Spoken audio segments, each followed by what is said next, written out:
qu'on s'intéresse à Linux et non pas à Windows?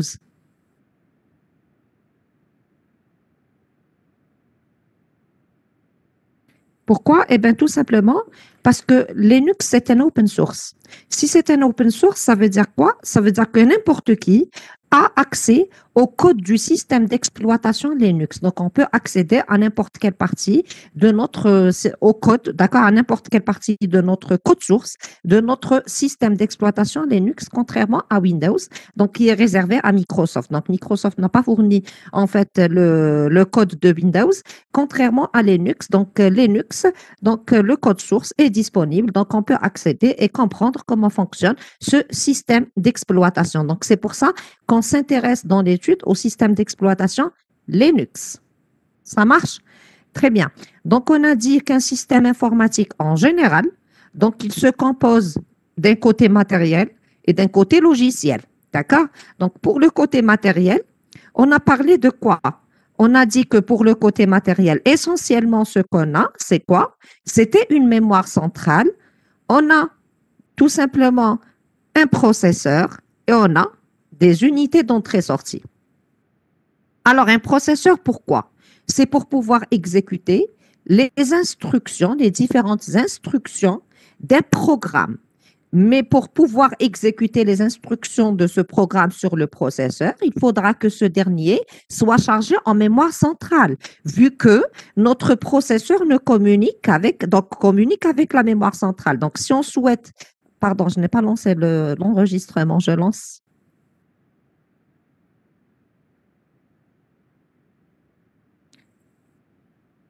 Très bien. Donc, un système informatique se compose d'un côté matériel et d'un côté logiciel. Donc, du côté matériel, ce qu'on a principalement, c'est un processeur, mémoire centrale et les unités d'entrée-sortie. Donc, le processeur, j'ai dit pourquoi. Donc, c'est pour pouvoir exécuter les différentes instructions d'un programme. Donc, ce programme, il faudra qu'il soit forcément chargé en mémoire centrale pour pouvoir l'exécuter. D'accord? Donc, au final, ce que j'ai, c'est l'exécutable que j'ai chargé en mémoire centrale. Donc, si je prends par exemple en C, donc j'ai un code source, d'accord? Qu'est-ce que vous faites à ce code source quand vous l'écrivez? Une fois que c'est fait, qu'est-ce que vous lui faites? Vous l'enregistrez. Où est-ce qu'il est enregistré? Non, il est enregistré dans votre disque dur. C'est pour ça que vous arrivez à le retrouver à chaque fois. Donc, quand vous mettez enregistré sous, ça veut dire que vous êtes en train d'enregistrer sur le disque dur. Ensuite, qu'est-ce que vous faites? Vous le compilez, si vous êtes d'accord avec moi. Pourquoi vous compilez? C'est pour générer un exécutable. Une fois que vous avez votre exécutable, qu'est-ce que vous faites? Vous lancez son exécution. C'est bien ça. Quand je lance son exécution, ça veut dire quoi? Ça veut dire qu'on est en train qu'il est chargé en mémoire centrale et que ces instructions sont exécutées une à une au niveau de notre processeur. Ça marche? Maintenant, pour l'unité centrale, donc, elle communique avec l'utilisateur via des unités d'entrée-sortie. Donc, rappelez-vous qu'on a les unités d'entrée-sortie. Donc, entrée ou sortie, ça dépendait de la mémoire centrale. Donc, si je prends des données de la mémoire centrale et on souhaite les transférer vers un périphérique, tel que l'écran à titre d'exemple, là, je parlerai de sortie. Si je prends quelque chose à partir d'un périphérique, des données à partir d'un périphérique vers la mémoire centrale, tel que le clavier, quand je tape quelque chose sur le clavier, ça veut dire quoi? Que je prends des caractères qui sont tapés sur le clavier pour les mettre où? Dans la mémoire centrale. D'accord? Très bien. Donc, pour résumer, un programme qui est en cours d'exécution, il est forcément chargé en mémoire centrale. D'accord? Donc, si je veux que mon programme soit exécuté ici, d'accord? Si je veux que mon programme soit exécuté ici, il faudra que ce dernier, l'exécutable de ce dernier, soit chargé en mémoire centrale. Est-ce que c'est clair? C'est clair? Pas de questions? D'accord. Madame Oui? Claire, Très bien. Parfait. D'accord? Donc, en fin de compte, les unités d'entrée-sortie, elles jouent un rôle d'interface entre l'utilisateur et notre unité centrale. Donc, si l'unité centrale souhaite communiquer avec l'utilisateur, elle le fera comment? Via les périphériques d'entrée-sortie.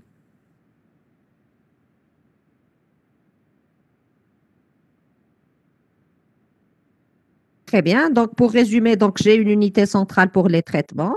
Donc, la mémoire centrale, donc, pour mettre d'une manière temporaire, bien sûr. Donc, c'est un moyen de stockage temporaire, d'accord, pour mettre les programmes qui sont en cours d'exécution. Donc, j'ai les périphériques d'entrée-sortie, tels que le disque dur, le clavier. Donc, je parle de souris, de flash disk, carte réseau, et ainsi de suite. Maintenant, pour le côté logiciel, rappelez-vous, on a dit qu'on avait deux niveaux distincts. Il y avait les programmes d'application qu'on achetait ou on peut nous-mêmes développer étant informaticien. Et on avait, pardon, les logiciels de base. Donc, pour les logiciels de base, on a parlé de système d'exploitation et d'utilitaire. Donc, l'objectif en général du logiciel est de masquer justement les caractéristiques physiques du matériel à l'utilisateur. Donc, l'objectif, c'est quoi? C'est que moi, autant qu'utilisateur, je ne suis pas forcément informaticien. Donc, autant qu'utilisateur, le système, donc le côté logiciel doit me garantir un peu la transparence avec, sur le côté, d'accord, matériel. Donc, je ne suis pas censé savoir qu'il y a une mémoire centrale dans ma machine, un disque dur et tout ça. Donc, je peux travailler sans avoir d'informations sur le côté matériel. Donc, c'est ça l'objectif du logiciel.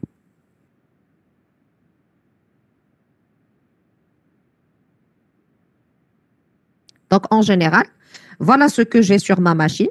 Donc, j'ai le côté matériel, d'accord, qui est constitué d'un processeur, mémoire centrale, donc périphérique, etc. Donc, tout de suite après, je dois disposer d'un système d'exploitation. Donc, si on veut utiliser ce matériel, on doit disposer d'un système d'exploitation. Rappelez-vous, un système d'exploitation, c'est quoi? C'est tout simplement un ensemble de modules ou un ensemble de programmes. Donc, chaque programme, d'accord, donc est réservé, par exemple, à la gestion d'une ressource. Donc, une ressource, c'est quoi? C'est le matériel qu'on vient de citer. C'est quelque chose que nos programmes, d'accord, souhaiteront utiliser, donc auront besoin d'utiliser à un moment donné. Donc, dans la partie système d'exploitation, on doit disposer donc une partie pour la gestion du processeur central. Donc, on doit avoir une partie pour la gestion de la mémoire centrale, une partie pour la gestion des périphériques, et ainsi de suite. Donc, chacune de ces parties, elle aura un programme qui permettra justement de gérer une des ressources de ma machine. Mais en tout cas, chacune de ces ressources sont gérées par mon système d'exploitation. D'accord? Donc, un système d'exploitation, c'est juste un ensemble de programmes. Chaque programme doit assurer, par exemple, la gestion d'une ressource. Donc, ça, c'est en général. Donc, une fois qu'on a installé notre système d'exploitation sur la machine, donc, qu'est-ce qu'il faut faire? Qu'est-ce qu'on doit rajouter à ça? C'est un autre logiciel de base. On parlera d'utilitaire. Donc, sur ma... Et je n'ai pas d'éditeur. Donc, l'éditeur, pourquoi? Pour tout simplement écrire mes programmes. Donc, les éditeurs, je ne sais pas si vous avez commencé les TP ou pas.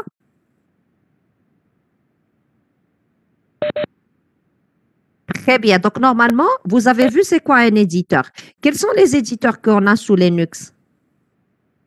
Il y a le Gedit à titre d'exemple. Donc, le Gedit, qu'est-ce qu'il permet de faire? Donc, il permet de faire de la saisie, par exemple, de programmes. Donc, c'est un éditeur de texte, donc, dans lequel je peux saisir, je peux écrire mes programmes. Donc, une fois que j'ai écrit mon programme, ce que je dois faire à ce programme, c'est le compiler. D'accord? Donc, c'est pour ça qu'on doit disposer d'un compilateur. Donc, et bien sûr, d'un interpréteur de commande shell. Pourquoi? Pour pouvoir exécuter les différentes instructions, d'accord, d'exécution et de compilation de mon programme. Donc, ça, ce qu'on appelle les logiciels de base. Une fois que j'ai ça, c'est bon, je peux installer n'importe quelle application, je peux installer n'importe quel programme, d'accord? Mais les logiciels de base sont nécessaires pour pouvoir utiliser déjà mon matériel. D'accord? Donc, les logiciels de base sont les utilitaires pardon, et mon système d'exploitation. Donc, quel système d'exploitation, rappelez-vous? Donc, comme on a dit la dernière fois, c'est juste un ensemble de programmes ou de modules qui jouent le rôle d'intermédiaire entre un ordinateur ou bien en général un appareil muni d'un processeur et l'utilisateur.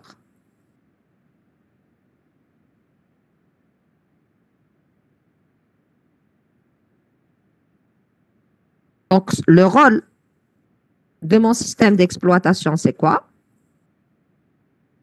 Donc, il me joue déjà le rôle d'une machine virtuelle. Pourquoi? Parce qu'il est là pour masquer les éléments fastidieux liés au matériel. Ça, c'est d'un côté. D'un autre côté, il doit assurer la gestion des ressources. Donc, ça veut dire quoi la gestion des ressources? C'est le contrôle d'accès et l'allocation des ressources. Donc, les ressources pour nous, c'est quoi? C'est mon processeur, c'est la mémoire centrale, c'est les périphériques et ainsi de suite.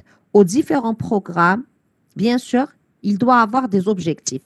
Donc, pourquoi on doit gérer l'accès en réalité? Parce que pour le processeur, j'ai un seul processeur, mais qui peut être demandé par plusieurs programmes simultanément.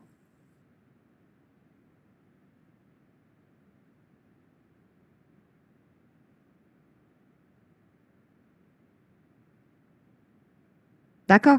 Donc, j'ai une seule mémoire centrale qui souhaite être utilisée par plusieurs programmes simultanément aussi. Donc, tout ça, on doit les gérer. Donc, c'est pour ça que cette gestion-là, ou bien cette allocation, d'accord, et le contrôle d'accès ne doit pas être quelconque. Donc, ce contrôle d'accès et cette allocation doit être déjà efficace. Ça veut dire quoi? Utiliser au maximum les ressources. Donc, si j'ai de la place en mémoire centrale et qu'un processus doit être chargé, je dois l'accepter. Donc, ce gestionnaire-là doit l'accepter et pouvoir le charger en mémoire centrale. Donc, s'il demande, si un programme demande le processeur et que ce dernier est libre, on doit, donc le système d'exploitation doit, ou bien le gestionnaire de notre processeur doit le lui allouer, etc. Donc, un autre objectif, c'est l'équité. Je n'ai pas un programme qui attend d'une manière indéfinie. On doit avoir la cohérence par rapport aux accès simultanés et on a la protection. Donc, on doit interdire les accès aux zones ou bien ou bien aux ressources qui ne sont pas, par exemple, partageables ou bien dont l'accès n'est pas autorisé. Donc, si je veux voir donc, chacune de ces ressources-là, donc pour la gestion du processeur, on doit assurer l'allocation du processeur aux différents processus ou bien programmes. D'accord? Donc, la gestion des entrées-sorties, c'est de même. Donc, on doit assurer l'accès aux périphériques via les pilotes, bien sûr. Donc, la gestion des objets externes, principalement les fichiers, etc. D'accord? Très bien. Maintenant, la dernière fois, on a parlé un peu de la première génération qui a existé des ordinateurs. Donc, la première génération qui a existé pour les ordinateurs, c'était les portes ouvertes, rappelez-vous. On a parlé des portes ouvertes. Alors, pour les portes ouvertes, qu'est-ce qu'il y avait? Il y avait une très grande machine, rappelez-vous. Donc, la machine était énorme. D'accord. Donc, donc l'informaticien, donc c'était le concepteur, le développeur, donc c'était lui qui faisait exécuter les programmes, donc c'était lui qui devait tout faire. Et bien sûr, on avait un seul programme à la fois, d'accord? Donc, c'était trop cher, donc c'était pas n'importe qui pouvait avoir justement la machine. C'est à partir de là qu'ils ont pu améliorer les machines, donc pour arriver à notre premier système d'exploitation qui a pu exister. Et on a parlé la dernière fois du traitement par l'eau. Donc le premier système d'exploitation qui a pu exister était le moniteur d'enchaînement. Donc le mode d'exécution dans ce dernier était au monoprogrammé. C'était le monoprogrammé. D'accord? Pardon. C'était le monoprogrammé. Donc, le mode d'exploitation de mes ressources, c'était au monoprogrammé. Ça veut dire quoi, monoprogrammé? On avait un seul programme en mémoire centrale qui avait accès à toutes les ressources, en fait. Donc, si je veux résumer, donc à cette époque-là, qu'est-ce qu'ils ont fait? Donc, on avait donc un ordinateur principal qui était relié à deux ordinateurs auxiliaux. Donc, le premier ordinateur auxiliaire dans lequel ils mettaient donc leur carte, d'accord, c'était le lecteur de carte pour enregistrer tout dans le dérouleur de bande. Alors, ce qu'il y a ici, c'est quoi? C'est que dans les bandes, donc on enregistrait un processus, ensuite l'autre. Donc, l'enregistrement se faisait d'une manière séquentielle, d'accord? D'ailleurs, je ne sais pas si vous vous rappelez, il y a eu à un moment donné les cassettes. Elles étaient donc soit c'est les cassettes avec lesquelles on écoutait de la musique, donc on faisait traîner les fils avec un stylo pour pouvoir accéder à la chanson qu'on voulait, ou bien même pour les vidéos. Donc il y avait des cassettes vidéo où l'accès était séquentiel, donc c'était des bandes. Donc si on voulait arriver à une action, il fallait quand même passer par toutes les actions qui la précédaient. Contrairement à notre époque, là où on a les disques durs. Donc, dans le disque dur, d'ailleurs, si vous allez sur YouTube, vous n'êtes pas, par exemple, pour regarder une vidéo, est-ce que vous êtes obligé de regarder tous les instants avant d'arriver à un instant T? Non, je peux commencer par regarder directement un instant T sans regarder ce qu'il y a avant cet instant-là. Donc, pour les lecteurs de bande, pour les bandes, c'était pas le cas. Si on voulait arriver à un instant T, on était obligé de passer donc par tout ce qui passe, tout ce qu'il y avait avant cet instant-là, en fait. D'accord? Donc, ce qu'il y a, c'est que les utilisateurs, qu'est-ce qu'ils faisaient? Ils ramenaient leur programme sur des lecteurs de cartes et on l'enregistrait sur un dérouleur de bande. Donc, une fois qu'on a rassemblé un ensemble de programmes, qu'est-ce qu'on fait pour la bande? On l'enlève, on l'insère dans l'ordinateur principal. Donc, on a un dérouleur d'entrée. Il y a le dérouleur système, donc j'ai la bande de mon système. Il va exécuter ses programmes d'une manière séquentielle, d'accord? Et là, on a un dérouleur de sortie. Donc, une fois qu'on a les résultats, qu'est-ce qu'on fait? On va les imprimer.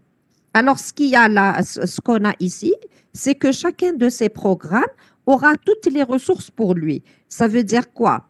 Que ce programme-là, qu'est-ce qu'il va faire? Il va disposer de quoi? De la mémoire, toute la mémoire centrale, quelle que soit sa taille. Donc, il dispose du processeur. Donc, qu'il l'utilise ou pas, il dispose du processeur. Et il disposera de tous les périphériques qu'on a. Ici, si je veux voir les périphériques que j'ai, c'est mon imprimante et le lecteur de carte. D'accord? Et voilà, et le lecteur de carte. Très bien. Alors, si c'est le cas, ça veut dire quoi? Qu'à un moment donné, je ne peux avoir qu'un seul programme en cours d'exécution. Donc, c'est ce qu'on a appelé par le mode monoprogrammé. Alors, en général, qu'est-ce qu'on peut avoir comme instruction dans un programme? Soit des instructions qui font des...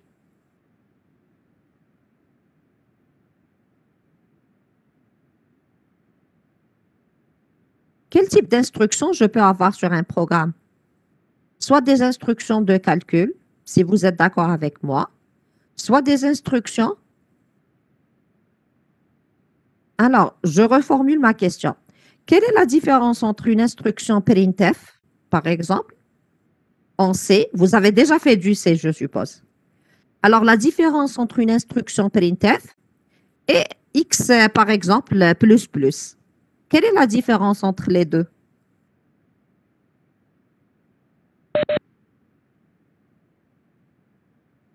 D'accord, donc une, très bien. L'une, c'est un calcul. La première instruction, quand j'ai dit X++, c'est un calcul. Mais pour le printf, c'est quoi? Ça veut dire qu'on veut afficher. Où est-ce qu'on veut afficher? Où est-ce qu'on veut afficher? Printf, on affiche sur l'écran. Très bien. Ça veut dire qu'on affiche sur l'écran. Donc, si c'est le cas, ça veut dire que pendant l'affichage de ces caractères-là, donc je vais afficher par exemple une phrase. Donc, rappelez-vous, donc pour l'affichage, donc c'est juste un ensemble de caractères qui va afficher sur mon écran. Alors, donc, si c'est le cas, ça veut dire quoi? Que pour cette instruction, à titre d'exemple, le programme n'a pas besoin du processeur, mais plutôt il a besoin de mon écran. D'accord? Donc, dans le mode monoprogrammé, donc le programme, il a toutes les ressources, quelle que soit l'instruction qu'il exécute. Donc, si je veux prendre un petit exemple, donc si je vous dis soit deux programmes A et B, donc le programme A, d'après ses instructions, d'accord, je peux déduire qu'il fait deux unités de calcul. Pourquoi? Parce qu'à titre d'exemple, j'ai trouvé qu'en première instruction x plus y plus. Donc, j'ai estimé ce temps à deux unités de temps. Donc, l'unité peut être, donc on peut proposer un temps à l'unité, mais en général, ça nous fait deux unités de temps. D'accord? Donc, deux unités de temps. Ensuite, on a rencontré dans le programme un printf. Un printf, ça veut dire quoi? Ça veut dire qu'il demande à utiliser l'écran. Donc, c'est une demande, c'est une opération d'entrée-sortie. C'est pour ça que vous voyez ici ES. Donc, c'est une opération d'entrée-sortie. Donc là, ça me coûte deux unités de temps. Donc, le printf que j'ai rencontré dans mon programme, donc pour pouvoir afficher les caractères qui sont entre les codes, ça me prend deux unités de temps. Après le printf, on a trouvé un autre calcul. Par exemple, x reçoit x fois y, y reçoit par exemple y moins 2, etc. Mais en tout cas, ça me coûte deux unités de temps. Ensuite, il fait encore, par exemple, un autre affichage. Donc, il va utiliser une autre fois printf qui va me coûter deux unités de temps. Donc, pour le programme A, en fin de compte, d'après ses instructions, qu'est-ce qu'il va faire? Il va faire deux unités de temps en calcul. Ça veut dire quoi? Il va utiliser quelle ressource si c'est des calculs? Il utilisera quelle ressource? Processeur. Très bien. Très bien. C'est des calculs, donc il utilise le processeur. Parfait. Ensuite, il fait une entrée-sortie. Ça veut dire qu'il utilise quoi? Très bien, un périphérique. Ensuite, calcul, ça veut dire qu'il doit utiliser le processeur. Et là, il va utiliser un périphérique. Alors, on a un autre programme B. Donc, cet autre programme B, lui aussi, il commence par faire deux unités de temps en calcul. D'accord? Ensuite, il fait deux unités de temps en entrée-sortie, trois unités de temps en calcul, et pour terminer, deux unités de temps en entrée-sortie. Comme le nombre d'unités de temps qu'il fait d'après les instructions de son programme. On a regardé les instructions, on a donné une estimation de temps pour chacune de ces instructions et on a pu déduire ce qu'on a ici. Donc, si j'ai un dérouleur de bande, ça veut dire que, rappelez-vous, je dois donner. Donc, on doit faire quoi? Ça veut dire que je dois donner donc, toutes les ressources au programme A, si vous êtes d'accord, parce que je suis dans le monoprogrammé. Quand A a fini d'utiliser ses ressources, donc ça veut dire qu'il arrive là, qu'est-ce qu'on va faire? On va redonner toutes ces ressources au programme B. Donc, ça veut dire quoi? Que dans la bande, donc on a terminé les instructions de A et là, on doit commencer un nouveau programme. Donc, on doit lui allouer aussi toutes les ressources. Donc, ici, le programme A, quand il commence à travailler, il est sûr, si vous êtes d'accord, que le processeur est libre. Pourquoi? Parce que le système le lui réserve. Il est sûr que l'écran est libre. Ou bien l'imprimante ou quelqu'un périphérique d'entrée-sortie qu'on a. Donc ici, il est sûr aussi que le processeur est libre. Là aussi, les périphériques sont libres. Donc, si je veux voir un peu comment ces programmes-là vont s'exécuter sur ma machine, qu'est-ce que je vais voir? Donc, je vais surveiller mon processeur d'un côté. Ce que vous voyez là, CPU, c'est le processeur. Et là, c'est mon périphérique d'entrée-sortie. D'accord? Donc, on a un seul périphérique d'entrée-sortie. Alors, qu'est-ce qui va se passer? Donc, je donne tout au programme A initialement, si vous êtes d'accord avec moi. Donc, c'est le principe du mode monoprogrammé. On va donner toutes les ressources au programme A. Donc, il va prendre pour deux unités de temps, ensuite périphérique pour deux unités de temps. Et pour terminer, il y a le programme A qui va prendre, donc il va prendre le processeur pour deux unités de temps. D'accord? Et, pardon, donc pour terminer, là, il fait son entrée-sortie. Une fois que le programme A a terminé, donc voilà, il a terminé son exécution. D'ailleurs, vous avez la flèche en pointillé rouge. Ça veut dire quoi? Que dès que le programme A fini son exécution, qu'est-ce qu'on fait? On va allouer à nouveau toutes les ressources au programme B. D'accord? Alors, donc, et le B va commencer à exécuter ses instructions. Il va terminer ici. Donc, c'est la flèche que vous voyez en pointillé vert. Donc, si je veux comparer un peu le temps de réponse de A avec le temps de réponse de B, je peux voir que le temps de réponse de B prend beaucoup plus que le temps de réponse de A, si vous êtes d'accord avec moi. Alors, qui est-ce que j'ai dans la mémoire centrale? Ici, à cet instant, par exemple, ici, j'ai quel processus à la mémoire, quel programme dans la mémoire centrale?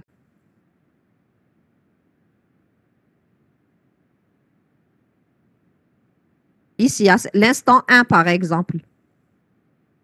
Quel est le programme qui se trouve au niveau de la mémoire centrale?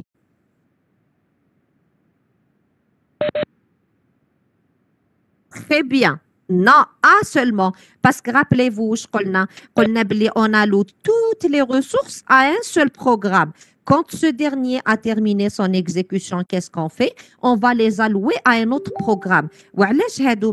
Parce que rappelez-vous, Rana sur un dérouleur de bande, rappelez-vous. Donc, on va consacrer un programme. Quand il a fini d'utiliser, donc quand il a fini son exécution, qu'est-ce qu'on fait? On redonne toutes ces ressources-là à un autre programme et ainsi de suite. D'accord? Très bien. Donc, à ce moment-là, je n'ai que le programme A. Est-ce que parce que je n'ai pas d'espace en mémoire centrale pour mettre B? Non, si vous êtes d'accord avec moi. Non. Non. C'est tout simplement, en fin de compte, c'est la politique de gestion des ressources qui est mauvaise en d'autres termes. Pourquoi? Parce que ici, regardez, j'ai pu insérer, donc normalement, j'aurais pu insérer dans la mémoire centrale A et B. Et quand est-ce que j'aurais pu faire passer les deux unités de B ici qui font des calculs? Quand est-ce que le B aurait pu s'exécuter?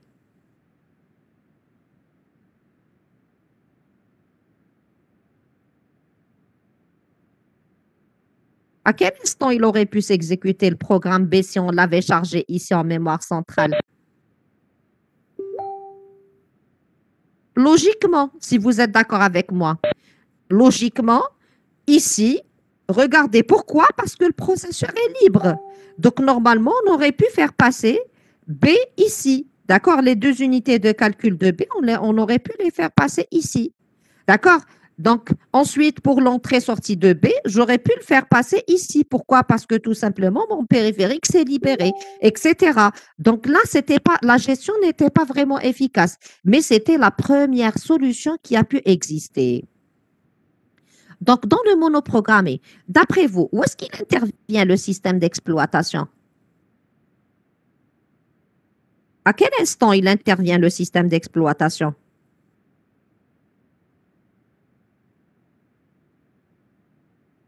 Très bien. À la fin du programme A.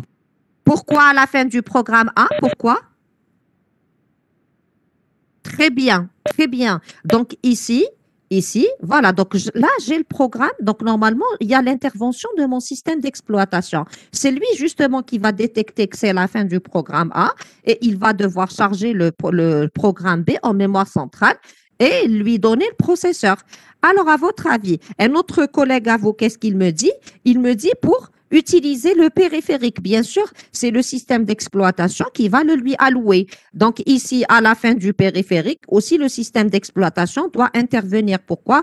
Pour lui donner le processeur et ainsi de suite. Donc vous me dites, alors d'après vous, est-ce que ça c'est une gestion qui est efficace? Non, c'est clair que non. Non. Très bien. Non, j'exploite en fin de compte mal mes ressources parce que pendant que des ressources libres, et il y a des programmes qui souhaitent utiliser ces ressources si on ne le fait pas. Donc, c'est pour ça que nous sommes passés en fin de compte au mode multiprogrammé. Mais si on a pu passer au mode multiprogrammé, c'est parce qu'il y a eu l'apparition des, l'apparition des interruptions.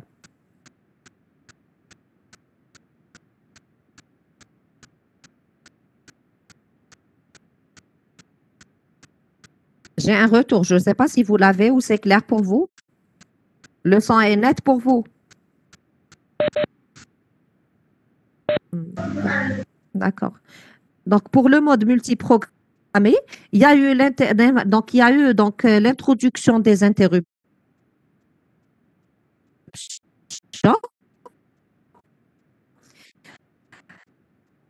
Donc, là, qu'est-ce qu'on a fait au programme? On se sont dit que si je peux un programme en mémoire centrale, pourquoi ne pas le faire? Donc, on a pu gérer un programme en mémoire centrale. Donc, il y avait toujours le lecteur de cartes. Donc, là, il y a eu l'apparition des disques. Donc, au lieu d'utiliser les bandes qu'on a l'habitude d'utiliser, on a utilisé des disques. Donc, il y avait un disque d'entrée pour collecter tous les programmes. D'accord? Donc, les charger en mémoire centrale. Et là, donc, il y avait le disque de sortie qui permettait donc, pour imprimer les résultats tout simplement.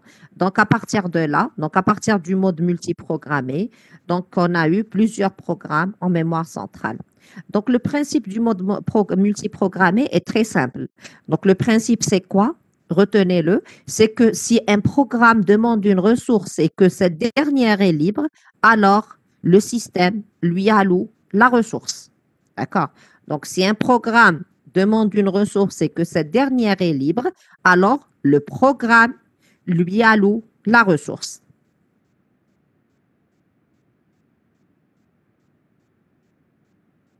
Donc, si je veux reprendre l'exemple de tout à l'heure, ça veut dire quoi? Qu'est-ce qu'on va faire pour le mode donc multiprogrammé? À l'instant 0, qu'est-ce qui va se passer? J'ai qui en mémoire centrale? Très bien, A et B. Donc, en réalité, même si les deux processus arrivent à l'instant 0, il y a toujours l'ordre d'arrivée. Donc, ici, j'ai pris dans l'ordre d'arrivée A, ensuite B. Donc, pour nous, c'est A qui arrive. Donc, c'est A qui arrive. Ensuite, c'est B. Ils arrivent toujours, donc tous les deux à l'instant 0, mais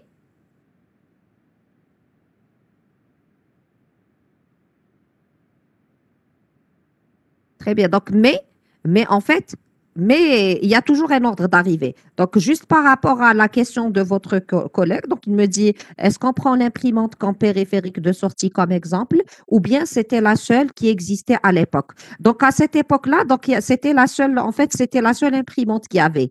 Mais pour les modes multiprogrammés, d'accord, donc donc ils sont utilisés jusqu'à l'instant, en fait. Il y a juste une petite, c'est-à-dire que enfin, comment je dirais? Donc, c'est du multiprogrammé, mais qui a été réajusté un peu. D'accord? Donc, on va le voir d'ailleurs juste après. Donc, c'est le principe qui a été tout le temps utilisé ensuite, quel que soit le périphérique. Donc, pour le mode multiprogrammé, donc rappelez-vous, si une ressource est libre et qu'un processus la demande, alors qu'est-ce qu'il fait le système? Il lui alloue tout simplement cette ressource-là. Donc, j'ai l'ordre A, ensuite B. Donc, le premier qui va demander le processeur, c'est A. Il est comment le processeur? Libre, alors on le donne à A. Très bien. Donc, je lui donne à A. Donc, le B, il est en mémoire centrale. Il attend toujours le processeur, si vous êtes d'accord. Alors, le A ensuite, qu'est-ce qu'il va faire? Qu'est-ce qu'il fait le A? Il souhaite utiliser le périphérique d'entrée-sortie. Donc là, le système, qu'est-ce qu'il va faire? Il va vérifier tout simplement que le périphérique est libre. Donc, si le périphérique est libre, alors allouer le périphérique au programme A. D'ailleurs, c'est le cas ici. Regardez, le programme A a demandé le périphérique est libre, alors A peut prendre le périphérique. Rappelez-vous que B, qu'est-ce qu'il souhaitait utiliser? Le processeur. Il était en attente du processeur. Donc, s'il était en attente du processeur, là, le processeur vient de se libérer. Donc, qu'est-ce qu'on fait?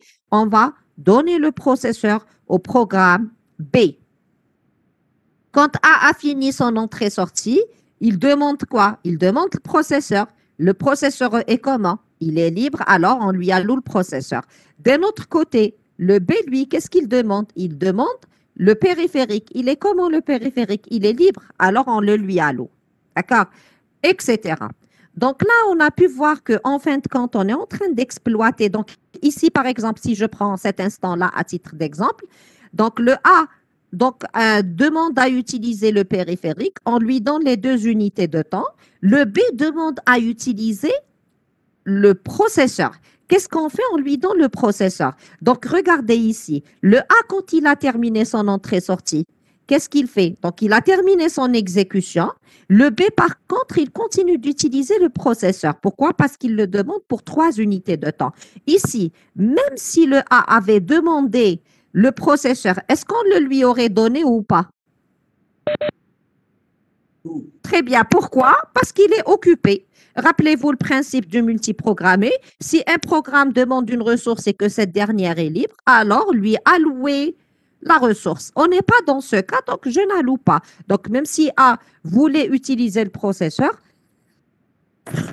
il aurait attendu à cet instant pour pouvoir l'utiliser. D'accord?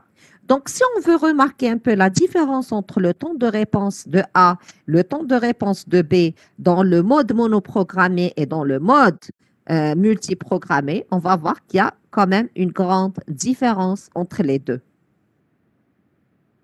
D'accord? Est-ce que vous avez des questions jusque-là? Je peux continuer? Non, madame. Oui. Parfait. Très bien. Donc, s'il y a un problème, vous pouvez m'arrêter. D'accord? Vous pouvez même envoyer par le chat si vous êtes gêné de parler. Donc, si je veux faire ma comparaison entre les deux modes, donc monoprogrammé et multiprogrammé, alors dans le mode monoprogrammé, on a une mauvaise utilisation des ressources. Pourquoi? Parce que tout simplement, regardez, si je remonte un peu, pendant que le processeur est libre, le B ne peut pas l'utiliser. Donc là, j'ai une mauvaise utilisation de ressources. Qu'est-ce qu'on a aussi? Donc, de ressources, donc que ce soit pour le processeur, que ce soit pour la mémoire, parce que je peux mettre plusieurs processus ou bien plusieurs programmes dans la mémoire alors qu'on ne le faisait pas. Pour les périphériques, c'est de même, pendant que le périphérique était libre et donc on ne pouvait pas l'allouer à un autre processus mis à part celui qui est en train de s'exécuter, etc. Donc, le temps de réponse qui était imposé par les jobs très lents, d'accord? Donc, le temps de réponse, c'est quoi? C'est l'instant de terminaison moins l'instant d'arrivée. Donc, le temps de réponse, c'est l'instant de terminaison ou l'instant de fin du programme moins l'instant d'arrivée. Donc, il était imposé par les jobs très lents. Pourquoi? Parce que tout simplement, si j'avais le programme B, par exemple, qui vient après le A, alors que A me fait, par exemple, me fait 1000 unités de temps de calcul, le B, quand est-ce qu'il pourra commencer son exécution? Après combien d'unités de temps?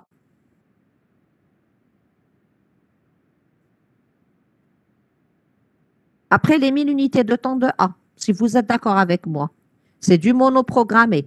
Donc, je donne toutes mes ressources à un programme. Donc, même si A demande 1000 unités de temps en calcul et que le programme B ne fait qu'une seule unité de temps en calcul, donc c'est tout ce qu'il fait dans le programme, il doit devoir attendre, d'accord, que A termine son exécution. Donc, il doit devoir attendre les 1000 unités de temps avant de pouvoir s'exécuter. Donc, le système d'exploitation, par contre, il y a un avantage, c'est lequel? C'est que mon système d'exploitation était très simple à l'époque. Pourquoi? Parce que tout simplement, la seule contrainte qu'on avait, c'était tout simplement de protéger la partie résidente du système des utilisateurs.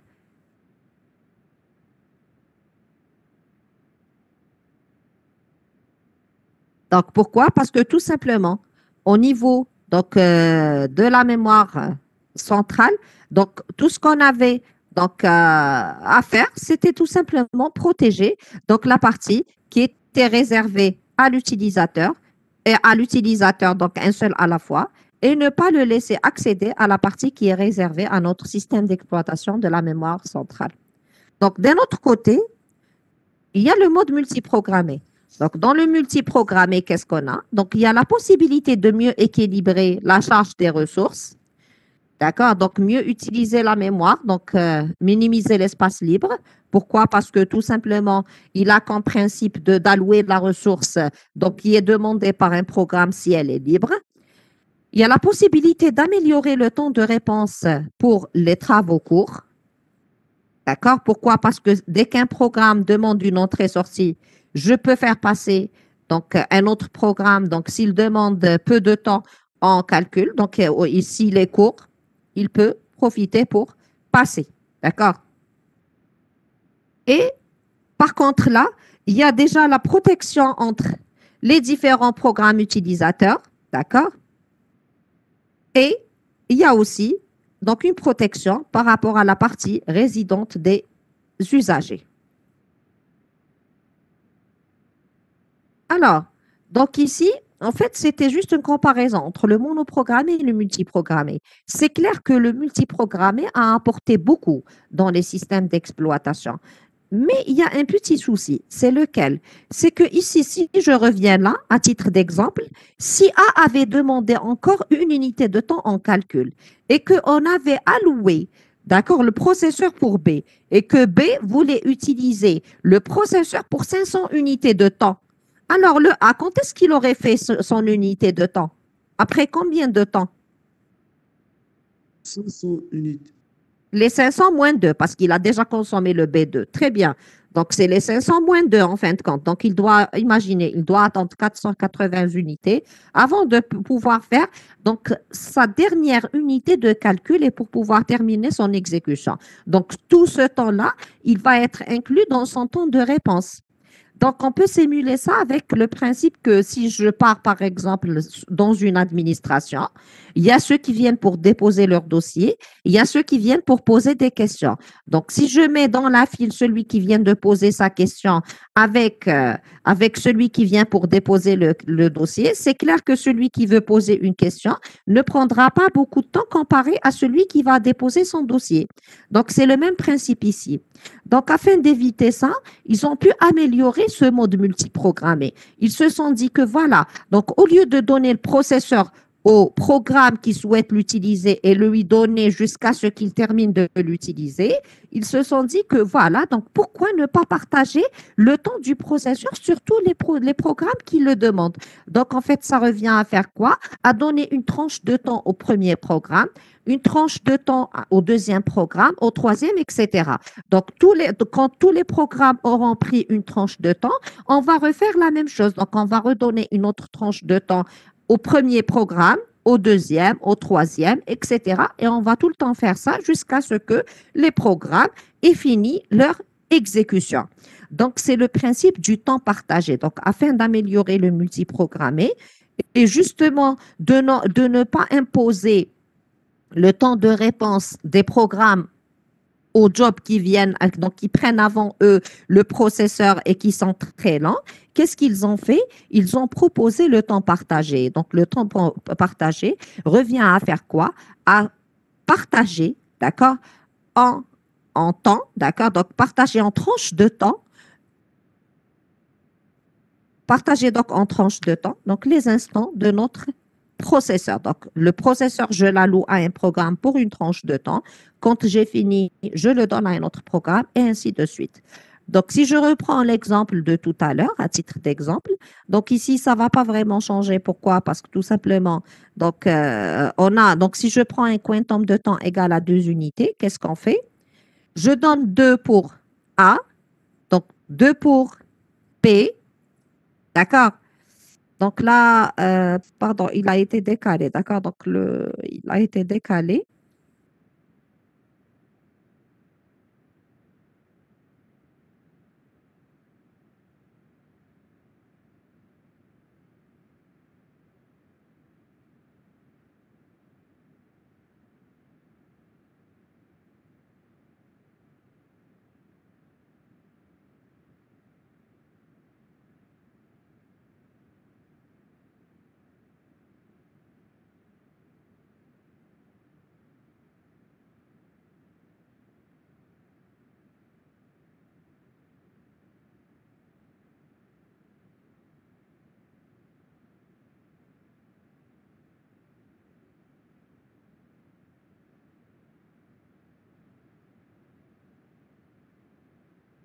D'accord. Donc, je vais laisser comme ça, mais en réalité, processus après.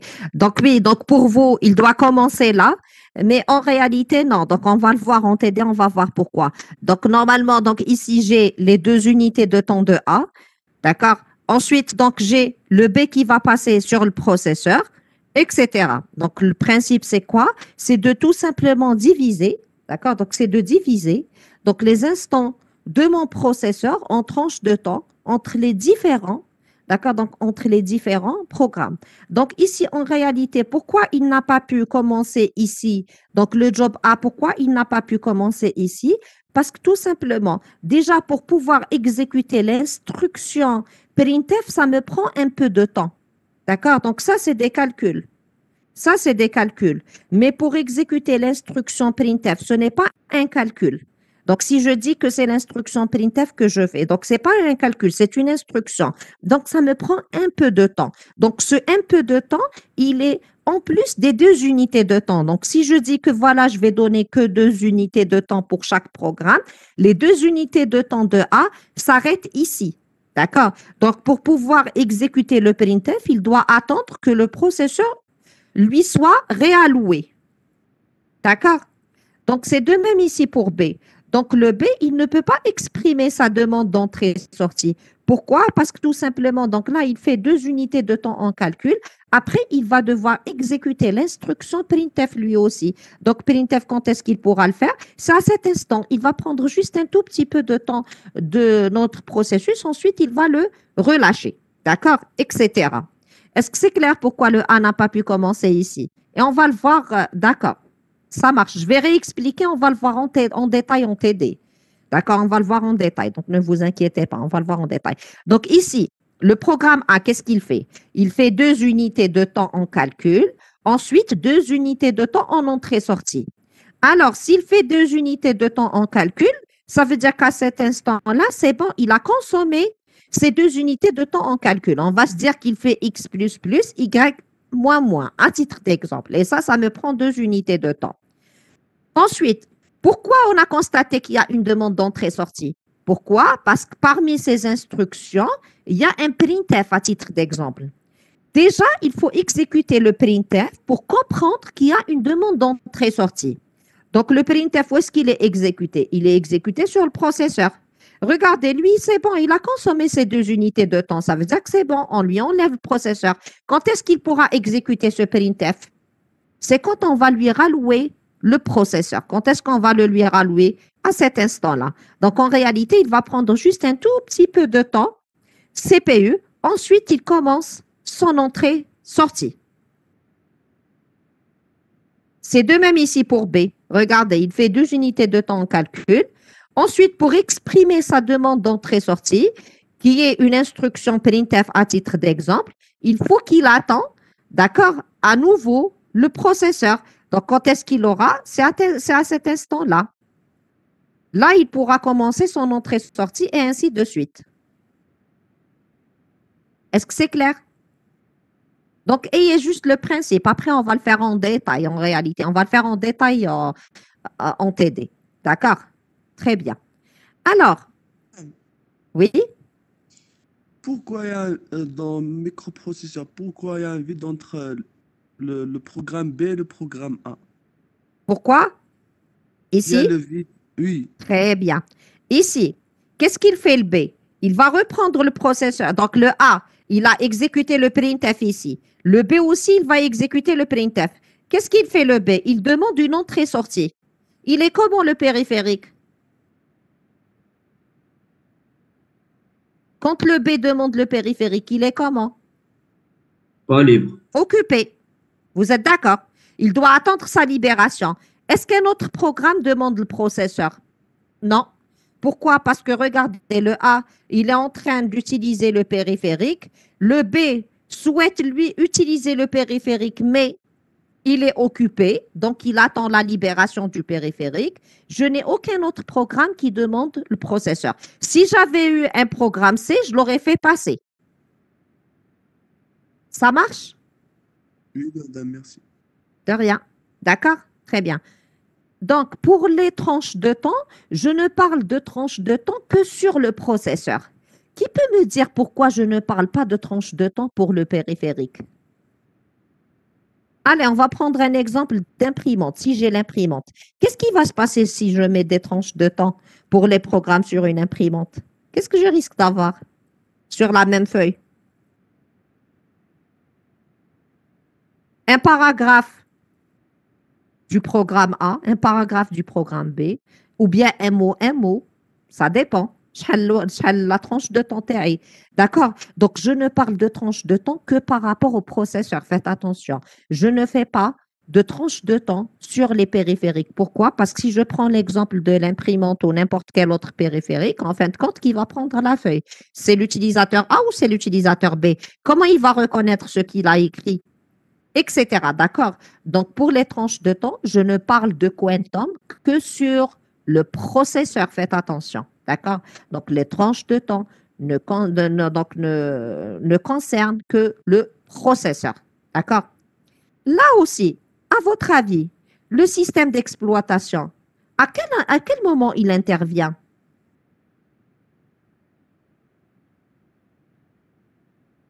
La première fois, quand est-ce qu'il intervient? À quel instant?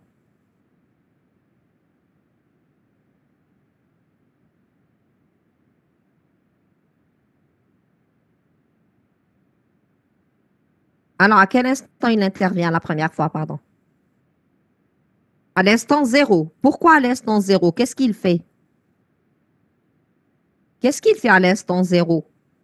Calcul. Le calcul. C'est les programmes qui font. Yahi, c'est les programmes qui font. تفهمنا؟ Le système d'exploitation, qu'est-ce qu'il va faire? Il va les charger en mémoire centrale. Et la mémoire centrale. Et qu'est-ce qu'il fait? Il va donner le processeur A. Quand est-ce qu'il intervient pour la deuxième fois? À cet instant-là, si vous êtes d'accord. Donc, les tranches de temps, quantum. Donc, on appelle ça quantum. Les tranches de temps dont lesquelles on parlait, d'accord, dans laquelle on parlait, c'est le quantum. Donc, la prochaine fois sur laquelle le système va intervenir, c'est à cet instant-là. Parce qu'on a la fin du quantum. Si c'est la fin du quantum, qu'est-ce qu'il faut faire? Il faut retirer le processeur au programme A et l'allouer à un autre programme. Donc, ici, c'est le programme B. Le lui donner pour 2 unités de temps. Ici, il doit aussi intervenir. Pourquoi il doit intervenir? Parce qu'aussi, c'est la fin du quantum. Si c'est la fin du quantum, ça veut dire quoi? On doit retirer le processeur au programme B et le donner à A. Donc, le A pourra exprimer sa demande d'entrée-sortie. Donc, pourra exécuter l'instruction printf pour exprimer sa demande d'entrée-sortie et vérifier, bien sûr, le système va vérifier pour lui que le périphérique est libre. Donc, le périphérique est libre, alors le système, qu'est-ce qu'il fait? Il alloue le périphérique pour A. Ensuite, le B, lui aussi, aura le temps d'exprimer sa demande d'entrée-sortie. Donc, il va exécuter le printf, mais là, le système va trouver que le périphérique est comment? Il est occupé, donc il va le mettre en attente. Donc, le programme B va devoir attendre la libération du périphérique. D'ailleurs, c'est ce qui se passe. Donc, c'est ce qui se passe ici. Donc, dès qu'A a terminé d'utiliser le périphérique, qu'est-ce qu'il fait? Le B pourra l'utiliser, etc. Donc, il y a une question. Alors, première entrée-sortie de A, pourquoi n'est pas mise lorsque le B est donc ici? Pourquoi je n'ai pas commencé l'entrée-sortie de A ici? Pourquoi? Parce que tout simplement, le B, qu'est-ce qu'il fait? Il fait 2 unités de temps en calcul. Ensuite, il fait les 2 unités de temps en entrée-sortie. Donc, les calculs, c'est quoi? Ça veut dire que dans son programme, qu'est-ce qu'il y a? Par exemple, il y a X++, Y moins. Ensuite, il y a l'instruction printf. Donc, déjà, pour savoir que c'est une entrée-sortie, il faut exécuter l'instruction printf. Donc, l'instruction printf, c'est une instruction. Donc, il faut l'exécuter sur le processeur. Le problème qui se pose, c'est quoi? C'est que le quantum a fini pour ce programme-là. Donc, le A a consommé déjà les 2 unités de temps de calcul. Donc, le processeur va lui être retiré. Si on lui retire le processeur, ça veut dire qu'il ne pourra pas exécuter l'instruction printf. Il va devoir attendre que le processeur, se libère à nouveau et qu'on le lui alloue pour pouvoir exécuter l'instruction printf. Donc, c'est pour ça que j'ai dit quand est-ce qu'il pourra exécuter l'instruction printf à cet instant-là qui me prend très peu de temps. Donc, il va exécuter printf. Donc, à cet instant-là, il exécute printf. Donc, ça me prend vraiment très peu de temps. Ensuite, là, il pourra commencer son entrée-sortie. D'accord? Parce que l'entrée-sortie, comment le système sait que c'est une entrée-sortie? Parce que, par exemple, il rencontre une instruction de demande d'entrée-sortie, telle qu'un printf, un scanf, et ainsi de suite. D'accord? Est-ce que vous avez des questions?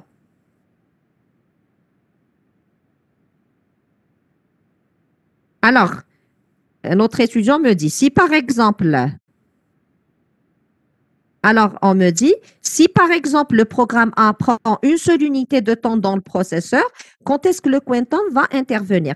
Alors ici, quand est-ce que je parle de quantum? S'il le consomme complètement. Maintenant, si A, regardez par exemple, si A me prend une seule unité de temps, qu'est-ce qu'il fait le système? Il va allouer le processeur à un autre processus, à un autre programme. Pourquoi? Parce que voilà, il vient de se libérer. Pourquoi? Parce que le processeur vient de se libérer. Dès que le processeur se libère, qu'est-ce qu'on fait? On l'alloue à un autre programme. Donc, en fin de compte, si A avait une seule unité de temps, il aurait commencé son entrée-sortie et on aurait envoyé le B ici. D'accord? Pour les questions, c'est bien de les envoyer à tout le monde. Comme ça, c'est tout le monde qui pourra bénéficier. Alors, je répète la question de votre collègue. Elle me dit, si par exemple le programme A prend une seule unité de temps dans le processeur, quand est-ce que le quantum va intervenir et comment il fait pour comprendre quand intervenir? Alors, le système, qu'est-ce qu'il fait ici en réalité? Donc, s'il prend une seule unité de temps, pourquoi il prend une seule unité de temps? Parce qu'il y a deux choses. Soit parce que c'est la seule unité de temps qui lui reste pour terminer complètement son quantum, soit tout simplement, il veut faire une entrée-sortie. Il demande à faire une entrée-sortie. Alors, que ce soit dans le premier ou dans le deuxième cas, ça veut dire quoi? Qu'il vient de libérer le processeur. Donc, dès que le programme lui-même libère le processeur, pourquoi? Parce il a fait une demande d'entrée-sortie ou bien tout simplement, il a terminé complètement son exécution. Le système, qu'est-ce qu'il fait? Il va l'allouer à un autre programme pour une autre tranche de temps. C'est clair pour tous? Vous avez compris la question et la réponse?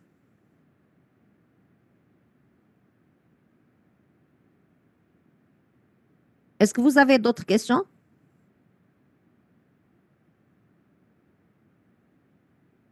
Est-ce que vous avez d'autres questions? Donc, pour récapituler, en général, il y a les deux modes. Donc, si je veux récapituler un peu ce qui se passe.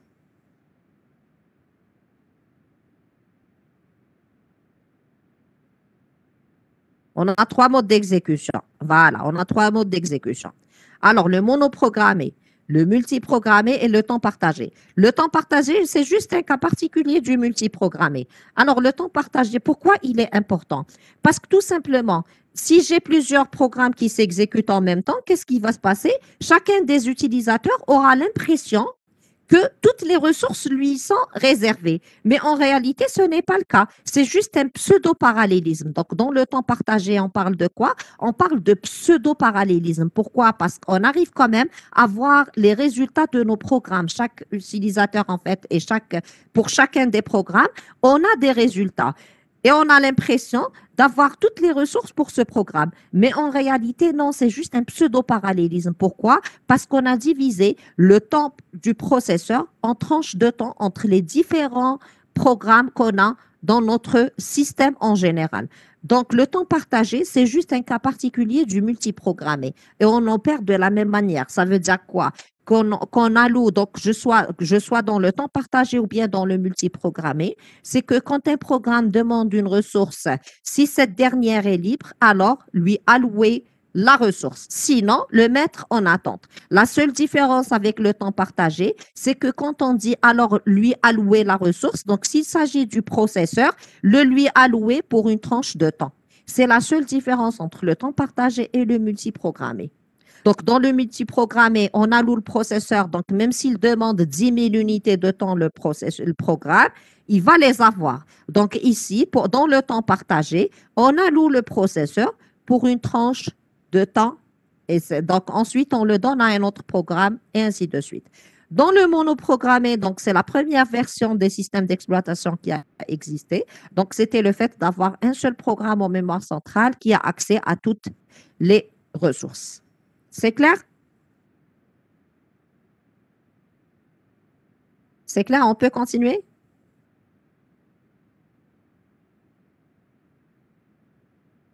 Très bien. Donc, il y a une taxonomie des systèmes d'exploitation. Comme vous le savez, donc ça dépend des utilisateurs du système d'exploitation et les contraintes qu'on a. Donc, si je pars par exemple sur des systèmes d'exploitation qui sont destinés à des ordinateurs personnels, tels qu'on utilise chez nous, donc on a un certain nombre de caractéristiques et d'objectifs en fin de compte à respecter. Donc, les objectifs qu'on attend d'un système d'exploitation qui est destiné à des ordinateurs personnels, d'accord, se concentre sur quoi? Donc, sur la commodité de l'utilisateur, d'accord, la rapidité de réaction. Pourquoi? Parce que moi, si j'ouvre, donc assez souvent, ça nous arrive, on ouvre une fenêtre, donc on essaie d'ouvrir, par exemple, une application, une page, quelque chose comme ça qui ne s'ouvre pas. La première des choses qu'on fait, c'est quoi? On essaye de fermer. D'accord? Donc, il y a la convivialité, l'interactivité avec l'utilisateur, d'accord? Plutôt que de rendre maximale l'utilisation de l'unité centrale et ses périphériques. Donc, ça dépend des destinataires de notre système d'exploitation. Donc, là, on se fixe les objectifs justement par rapport à ça. Donc, un système, et ce qu'il y a d'important dans les ordinateurs personnels, c'est les systèmes informatiques interactifs ou bien assistés qui permettent la communication directe entre l'utilisateur et le système. Donc, il y a d'autres types de systèmes d'exploitation qui sont les systèmes parallèles. On parle ici de systèmes fortement couplés. Donc, quand est-ce que je parle de ça? C'est quand on a plus d'un processeur et qui sont en étroite communication. Ça veut dire quoi? Ça veut dire que j'ai plusieurs processeurs sur une machine qui se partagent le bus, l'horloge et parfois même la mémoire et les périphériques. Donc, j'ai plusieurs processeurs, d'accord? Donc, on dit fortement couplé ou allège parce que déjà, ça se passe sur une seule machine et ils se partagent.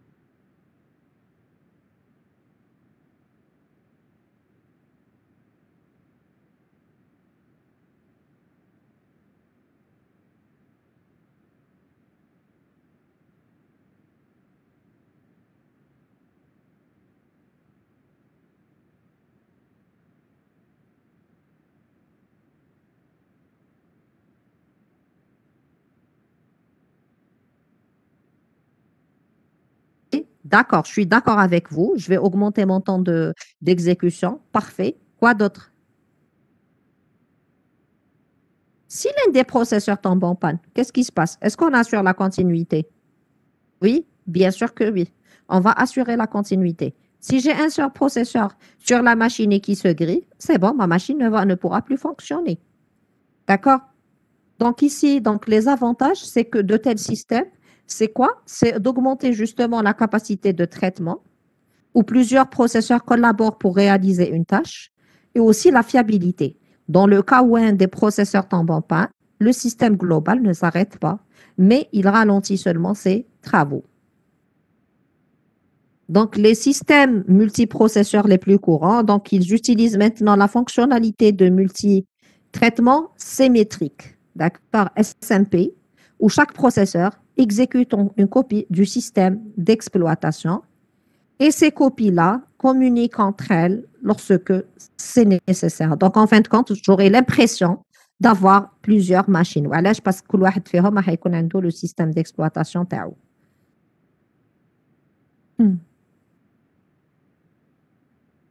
عندنا les systèmes distribués et réseaux. Donc, je vais commencer par les systèmes distribués. Donc, quel type de systèmes d'exploitation sont adaptés à ce type de système? Donc, déjà, on dit que c'est des systèmes qui sont faiblement couplés, parce que j'ai plusieurs ordinateurs. Donc, pour les fortement couplés, ça se passait sur la même machine. Donc là, j'ai au contraire plusieurs ordinateurs. Je n'ai pas une seule machine, mais on a plusieurs ordinateurs pourvus de leur système d'exploitation, d'accord, et reliés entre eux par des canaux de communication. Donc, les systèmes d'exploitation de ces ordinateurs coopèrent et collaborent pour exécuter une application. عندنا les systèmes réseau, d'accord, qui permettent l'accès des utilisateurs, qui permettent l'accès aux utilisateurs à des services communs, d'accord, trop coûteux pour être individuels, tels que le stockage de grandes quantités d'informations, d'accord, l'impression de documents. Quand vous allez sur une entreprise, je ne peux pas acheter une imprimante pour chacun des employés. Qu'est-ce qu'on fait? On va mettre une imprimante, donc on va mettre des imprimantes sur des serveurs et les employés pourront les utiliser grâce à leur identifiant. D'accord?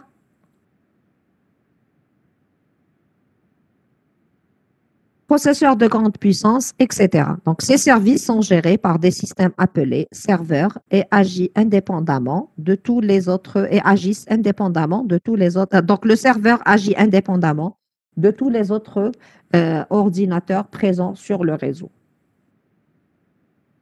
Et on a aussi un autre type de système, c'est les systèmes temps réel.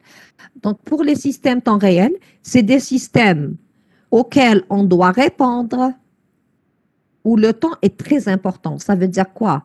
Que par exemple, donc ils sont spécialisés, d'accord, dans le contrôle. Par exemple, on utilise des capteurs, d'accord? L'information est fournie à l'ordinateur via ces capteurs-là pour d'éventuelles interventions. Donc, le traitement doit être effectué dans les contraintes définies, sinon le système tombe en panne. On peut prendre un exemple, le contrôle d'un réacteur nucléaire. Dans le cas de chauffage du réacteur, des procédures doivent être prises avant qu'il n'atteigne une température élevée, et sinon, on peut deviner un peu ce qui va se passer. Donc, les systèmes temps réel sont des systèmes auxquels on doit répondre immédiatement. Donc, quand il y a quelque chose, il y a des programmes, des procédures qui doivent être prises avant d'atteindre un certain seuil. Il y a les systèmes embarqués. Donc, c'est des systèmes prévus pour fonctionner sur des appareils autonomes, tels que l'électroménager, les robots, les automobiles, d'accord, ou des appareils de petite taille, tels que les téléphones, les cartes à puce, etc. Ils sont caractérisés par une autonomie réduite, d'accord. Donc, ici, si j'ai un système d'exploitation qui me consomme beaucoup d'énergie, ça ne va pas être intéressant pour ce type de système. Pourquoi? Parce que l'autonomie est très réduite. Donc, sur mon téléphone, si j'ai un système d'exploitation qui me consomme beaucoup d'énergie, donc là, bien sûr que je ne vais pas l'accepter. Pourquoi? Parce que j'aurai besoin tout le temps de charger, d'accord, mon téléphone et là, ça ne devient pas intéressant. Donc, on a besoin d'une gestion avancée de l'énergie et une capacité de fonctionner avec des ressources limitées. Il y a les systèmes multicœurs, d'accord? Un ordinateur multicœur, c'est quoi? Donc, il combine 2 ou plusieurs processeurs appelés cœurs sur une seule puce de silicone appelée die. Donc, c'est ce qu'on a chez nous. Donc, actuellement, on a tous plusieurs cœurs. Ça permet d'accélérer justement. Donc, ça permet d'accélérer justement donc l'exécution d'un programme. Donc là, c'était un peu, donc on a vu rapidement la taxonomie des systèmes d'exploitation qui existent. Sur nos téléphones, qu'est-ce qu'on a comme système d'exploitation actuellement? Qui peut me dire quel est le système d'exploitation qu'on a sur nos téléphones actuellement? Android, très bien. Android, très bien. D'accord, donc c'est les systèmes d'exploitation Android. D'accord, donc si vous n'avez plus de questions, est-ce que vous avez des questions? Donc, on va prendre une pause de 5 minutes. Ensuite, on reprendra le TD.